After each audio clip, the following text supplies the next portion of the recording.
Hello everyone, today I'm going to be talking to you about stray animals and some problems and solutions related to it.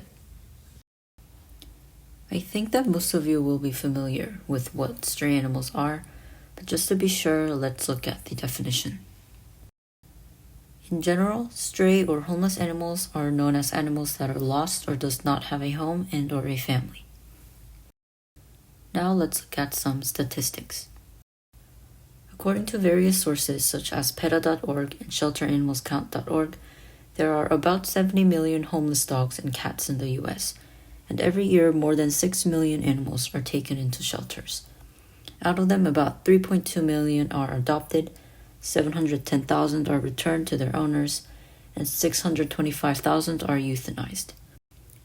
It was also seen that the number of stray animals taken into shelters have decreased about 7% from 2011 to 2019. It seems pretty obvious that stray animals are a problem. But why are they considered a problem? The animals may cause traffic accidents, attack people, and spread diseases. Here I've just listed only some of the main problems that I thought were present, but these are not all. I personally think that the main problem is that the animals are deprived of the rights to live a healthy, comfortable, and happy life. They do not get enough food, don't have a comfortable living space, and are not able to be loved by a family. In order to think about ways to decrease the number of stray animals and help them find families, we should think about this question.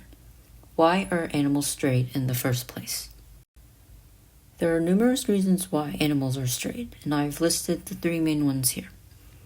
First, the animals are lost. They might accidentally leave the house or get lost when outdoors if they are left unsupervised. The second reason is that sadly, people simply do not want the animal any longer. The last reason is that the family is not able to have a pet, most likely because of their lifestyle changes. People might not be able to afford to raise an animal or be in a situation where they can live with an animal because they have lost their jobs, got a divorce, had a child, or have health problems of either the person or the animal, etc. Now let's look at the actual solutions. Here are some basic preventions or ways to help decrease the number of stray animals. One way is to think carefully before getting a pet. If you're considering getting a pet, think about if you have the right environment for the animal, and have enough resources such as food, shelter, toys, and can afford the medical treatment in case the animal is sick. You will also have to think if you will have enough time to take care and play with the animal. If you do decide to get a pet, consider adopting the animal instead of buying. Adopting from animal shelters will allow animals that have been hurt from losing their family to find new loving homes and family. It's also often cheaper than buying, and the animal will love you just as much. Another way to help is to volunteer and donate to animal shelters, spay and neuter programs, and animal welfare organizations. Supporting groups that are working to help solve the problem of stray animals will definitely help decrease the number. One way of volunteering is to foster animals. Fostering means providing temporary care for animals from animal shelters. It helps animals with certain behavioral problems or health problems so that the problems can be fixed and they will have a higher chance of being adopted. Fostering is especially helpful now with COVID because not many animals are able to stay at shelters.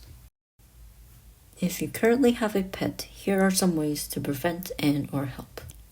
Microchipping is one of the most effective ways to prevent losing a pet.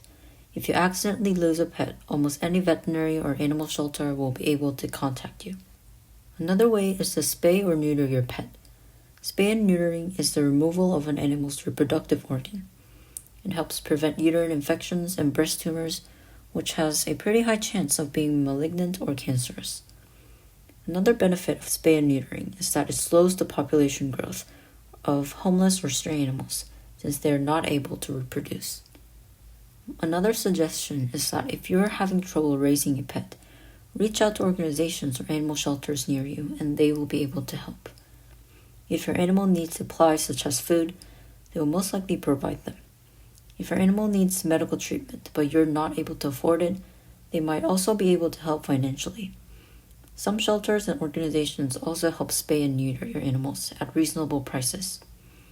It is really, really, really important to make sure you reach out for help and get resources available to you instead of just leaving them in animal shelters, because animals are happiest when they are with their families. Last but not least, the most basic and helpful way is to raise awareness. The more the people know about this problem, the more help and contribution we are able to get. So everyone who is watching this video, it would be really helpful if you are able to share this video or just the knowledge through YouTube or any other social media with your family and friends. I hope you're able to try out at least one of the solutions if you haven't already. And thank you so much for watching this video till the end. Bye.